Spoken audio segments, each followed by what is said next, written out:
All right, it's time for Money Love. I'm Faye D'Souza. Thank you for joining us.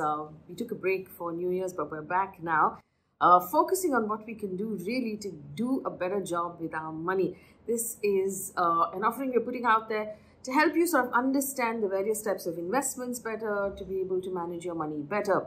And we're doing this in partnership with Frio. Remember, Frio is a brand new digital banking experience that helps you manage your money better as well.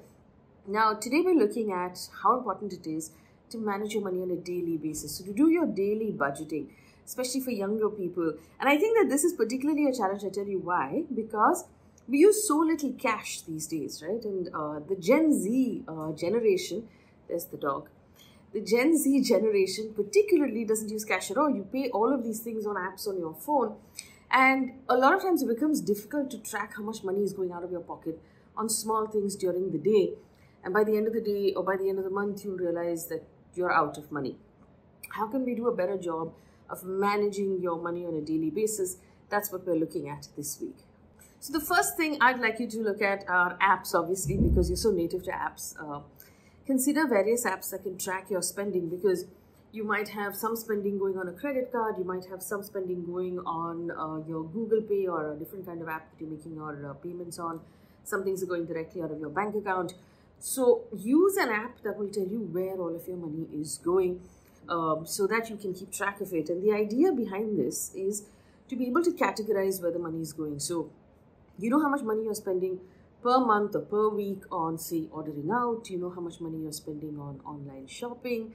And these are all things that should ideally be in your comfort level. So once you take a look at it, you should decide that, okay, I'm comfortable with the kind of money I'm spending on, say, iced coffee on a weekly basis.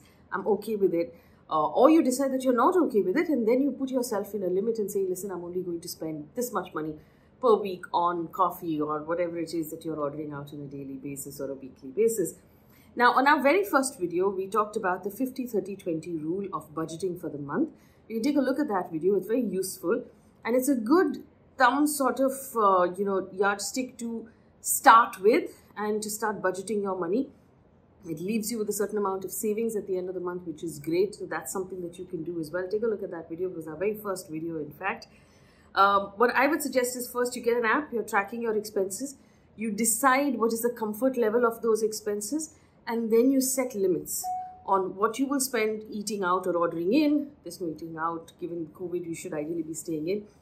What you'll be spending on shopping online, whether it's on sale or not right now. And all of these things you set within a certain limit, and that sort of gives you a certain behavior that you want to follow. Now, here's where I think there are a couple of things that you might find useful, right? When you want to change financial behavior, consistency is the most important thing. So you could decide that, listen, I'm going to start investing in mutual funds, or I'm going to start saving some money, or I'm going to stop spending money on a certain thing. Now, it could be a really small behavioral thing that you're going to spend, or you're going to save 1,000 rupees a month or something like that, 1,000 rupees a week, whatever it is. Only consistency will show you results. So it can be a big decision, it can be a small decision, but when it comes to financial behavior, unless you are consistent, you won't get any results. And the best part is, if it's a tiny thing, you're saving 500 bucks every week. If you're consistent, it will be really, really rewarding and it will make you really happy.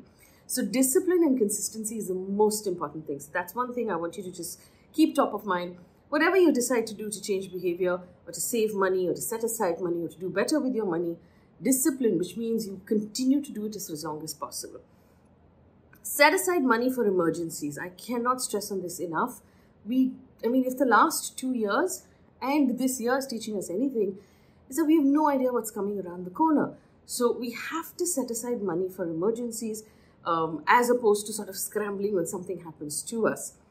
And that then gives you a certain level of freedom, especially for young women. I cannot stress on this enough. It's one thing to be working and earning and making your own money. It is another thing to have a certain amount of money in the bank, in your savings, that will allow you to make decisions, whatever decisions, without worrying about the financial implications of those decisions.